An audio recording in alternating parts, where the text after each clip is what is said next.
Ah bon? Fidèles téléspectateurs du JJDA, veuillez faire un triomphe à la divine Agnès Henray, s'il vous plaît.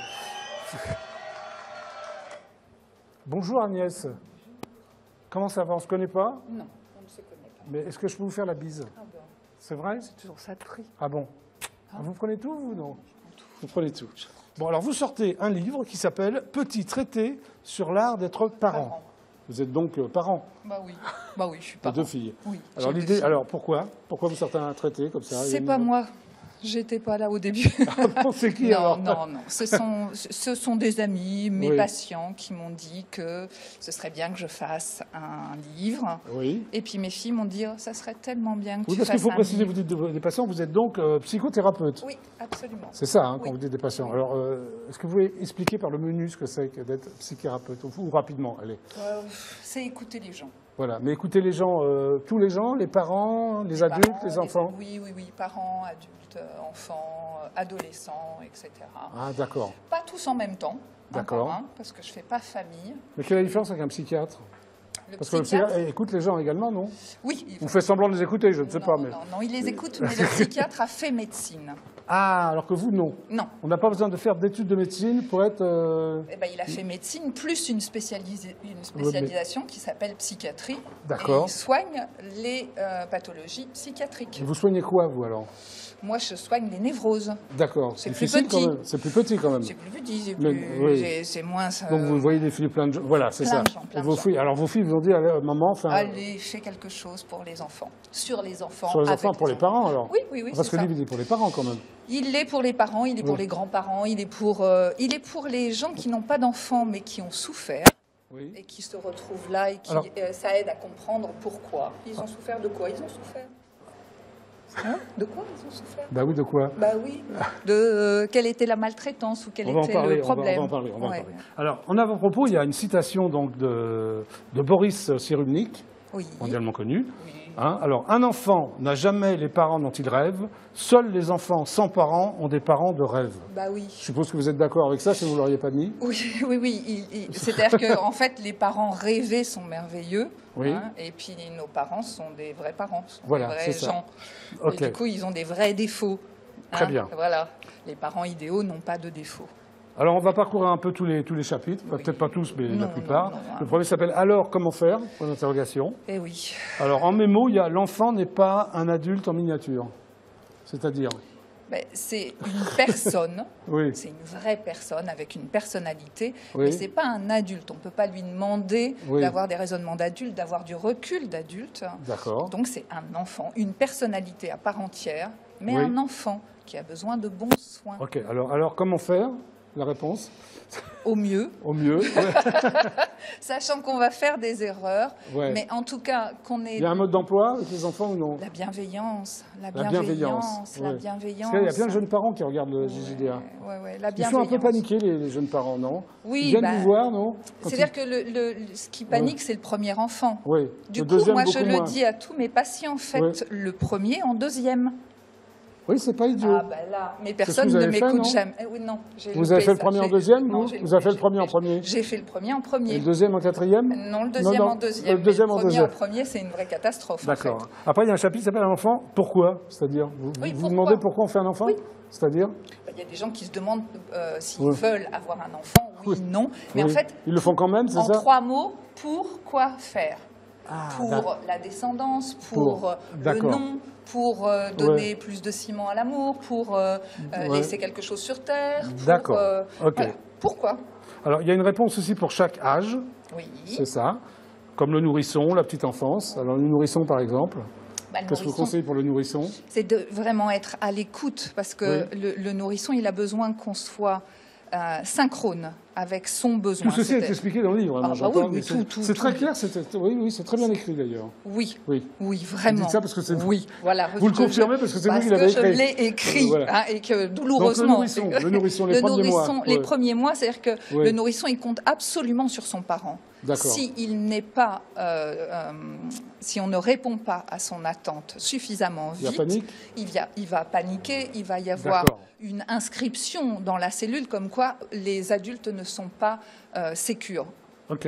Après, il y a la petite enfance. Quand on dit petite enfance, 3-4 ans, c'est ça? Entre le moment où il marche, entre 1 an et demi, 2 ans. Là, c'est une autre histoire. C'est une autre histoire. Voilà, il y a de l'autonomie.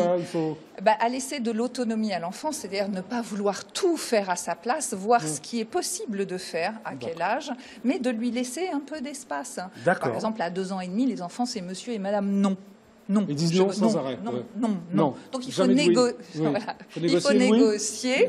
Il faut savoir savamment négocier, mais en même temps leur laisser de l'espace. Ils ont vraiment envie de prouver qu'ils peuvent faire. Alors après, il y a la grande enfance. Donc grande enfance, c'est quoi, 9-10 ans, 8 ans? C'est entre 4 ans, 5 ans et 11 ans, la période avant pendant la période de latence. C'est aussi une autre histoire. C'est aussi une autre histoire. C'est-à-dire que c'est à chaque âge, il faut faire attention à tout, ça change. La relation avec les enfants change.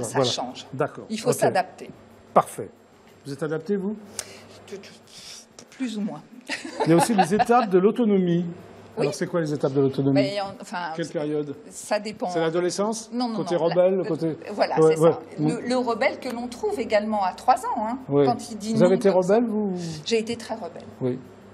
Bon, vous l'êtes plus alors? Je le suis encore beaucoup. Les rebelles sont merveilleusement créatifs. D'accord. Voilà. Donc, savoir dire non, l'autonomie, il faut faire attention aussi quand on est parent. Eh bien oui, laisser... Quand l'enfant devient autonome, oui. Il faut faire une différence entre indépendance et autonomie. Oui, mais moi je parle de l'autonomie. Mais l'autonomie réelle, la différence, c'est que l'enfant, par exemple, à 15 ans, il est indépendant, il n'est pas autonome. D'accord. Ok, j'ai compris. Autonome, c'est pouvoir faire pour soi et l'autre. D'accord. Alors, il y a aussi un chapitre qui s'appelle l'ennemi numéro 1. C'est qui, l'ennemi numéro 1? La culpabilité. Ah, la culpabilité. Oui. C'est-à-dire pour les parents, alors? Oui, bien sûr. Oui. Les parents à éviter? Oui, parce que... Alors, comment on fait pour éviter la culpabilité? Il y a 2 sortes de culpabilité. La culpabilité qui permet... c'est super intéressant. La culpabilité qui permet de se laver les mains. En se disant, voilà, comme je culpabilise, ça veut dire que je ne suis pas si mauvais, donc je peux refaire la même chose, parce que je ne suis pas si mauvais, j'en souffre. Et la culpabilité qui sert à « ah non, ça, je ne veux jamais le refaire ». D'accord. Et donc, ça sert à progresser. Celle qui sert à se flageller sans trouver d'autres solutions, ce n'est pas intéressant. Bon, il y a un chapitre qui s'appelle « L'éducation en question ». Oui. Donc, vous vous posez plein de questions, vous y répondez. Faut-il punir un enfant, d'après vous, rapidement? Alors, il ne faut pas punir corporellement un enfant, ça va de soi. Pas de fessée, pas de gifle, pas de machin. Il n'y a pas les gens qui vous disent une fessée, ça n'a jamais tué personne, c'est faux. C'est faux. Donc pas de fessée. Il y a des gens qui meurent, il y a des enfants qui meurent tous les ans. Ah bon? Bien sûr. De fessée? Mais si on donne un coup ou une gifle à un enfant et qu'il se cogne sur le coin d'un meuble et qu'il meurt, la personne n'a pas voulu tuer son enfant. Pas de fessée, pas de coup, pas de... Alors, faut-il récompenser? Oui, ça dépend. Quel genre de récompense? Tout dépend de l'effort que l'enfant a fourni et de la normalité de l'effort. D'accord. Le divorce dans l'éducation, ça peut... Un drame. Un drame pour l'enfant quand il y a des parents divorcés? C'est-à-dire que c'est un drame quand c'est un drame pour les parents. C'est-à-dire que chaque parent qui prend l'enfant en otage et qui refuse que l'enfant aime ses 2 parents, tu es avec ton père, tu n'as pas le droit d'appeler ta mère au téléphone, ou tu es avec ta mère et tu n'as pas le droit de prononcer le mot le nom de ton père. La réussite ou l'échec scolaire, important aussi ça. C'est important, ça dépend de ce que les parents en font, encore une fois. Oui, absolument. Mais oui, si vous avez un enfant qui est hyper doué à l'école, mais qui décide d'être, je sais pas, grand pâtissier, ce qui arrive. Oui, c'est bien. Si les parents sont effondrés. Oui, mais ne devrait pas l'être, c'est bien d'être grand pâtissier. Tout dépend de ce qu'on pose sur l'enfant. Alors, à un moment, vous parlez de vrai présent, vrai absent, et de faux présent, faux absent. C'est quoi ça? C'est les parents qui travaillent beaucoup. Ah, d'accord. Ce sont des faux présents, alors? C'est des faux absents. Des faux absents, pardon. Parfois, ce sont des faux absents.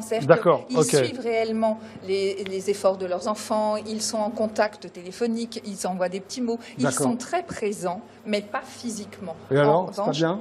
Si, bien sûr. C'est bien, d'accord. En revanche, oui. En revanche, ils sont là si l'enfant a vraiment besoin. On peut compter sur eux. Le vrai absent, c'est l'enfant. L'enfant ne peut pas compter sur le parent. Ensuite, il y a le chapitre l'enfant et la sexualité. Fragile, ça, non? C'est compliqué. C'est-à-dire que la sexualité, ça existe tout le temps, dans la vie, tout le temps. Entre autres, je dis dans ce livre qu'il y a beaucoup de familles qui ignorent la sexualité dans les familles. C'est-à-dire qu'on peut laisser les frères, les sœurs, ils ont le frère à 14 ans, la petite sœur à 7 ans. On peut quand même les laisser ensemble, c'est le frère quand même. Eh bien non. Non, il faut pas les laisser ensemble. Non. On ne laisse pas quelqu'un de 14 ans sans surveillance avec un plus petit parce qu'il découvre la sexualité et que si la petite sœur est là, ma foi, D'accord, ok. Pourquoi pas? Alors, être protecteur, oui, mais jusqu'à quel point? Question que vous posez. Alors, jusqu'à quel point on peut être protecteur? Jusqu'à ce que un peu maman, maman juive. Jusqu'à ce que ça n'étouffe pas l'enfant. Parce que moi, je suis un papa juif, moi, je suis très protecteur. Et c'est un défaut? Ça peut l'être. Ça peut l'être. C'est-à-dire que l'enfant, si vous êtes très protecteur, c'est donc que vous pressentez qu'il y a un danger. D'accord. Donc à éviter. L'enfant pressent aussi qu'il y a un danger, et alors il va avoir très peur, et alors... Et alors à éviter, alors oui, à éviter. Dernier chapitre, seule l'intention compte. Quel genre d'intention? La bonne intention. D'accord. C'est quoi pour vous la bonne intention par rapport aux enfants? C'est d'être bienveillant, de comprendre. On n'y arrive pas toujours, on n'est pas toujours intelligent, on n'est pas toujours serein, on n'est pas toujours... Mais si on a l'intention de bien faire, c'est déjà pas mal. Ok. Bon, ben voilà, on a parcouru tout le livre, l'air de rien. Donc c'est bien. Non, mais c'est très très bien, surtout pour les jeunes parents qui paniquent un peu. Vous leur expliquez très bien. En même temps, c'est votre métier. En même temps. Oui. En même temps, j'ai fini par comprendre 2-3 petites choses. Oui, d'accord. Donc ça s'appelle Petit traité sur l'art d'être parent aux éditions en Fortas. En Fortas, hein, il faut le dire. Bon, est-ce que c'est en vente libre? On peut le trouver là en ce moment où il va sortir? J'ai fait la FNAC. Dites-moi, Agnès, c'est avec vous aujourd'hui dans le twist alors?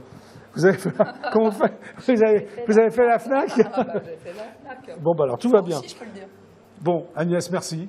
Merci d'être passé par Julia. Merci. À bientôt alors. Bientôt. Ce sera quoi le prochain ouvrage? Petit traité sur quoi? Je ne sais pas, là c'était vraiment un hasard. Ah, bah le hasard fait bien les choses, on s'est rencontrés. Oui, c'est vrai. Au revoir. Au revoir. À bientôt. Au revoir.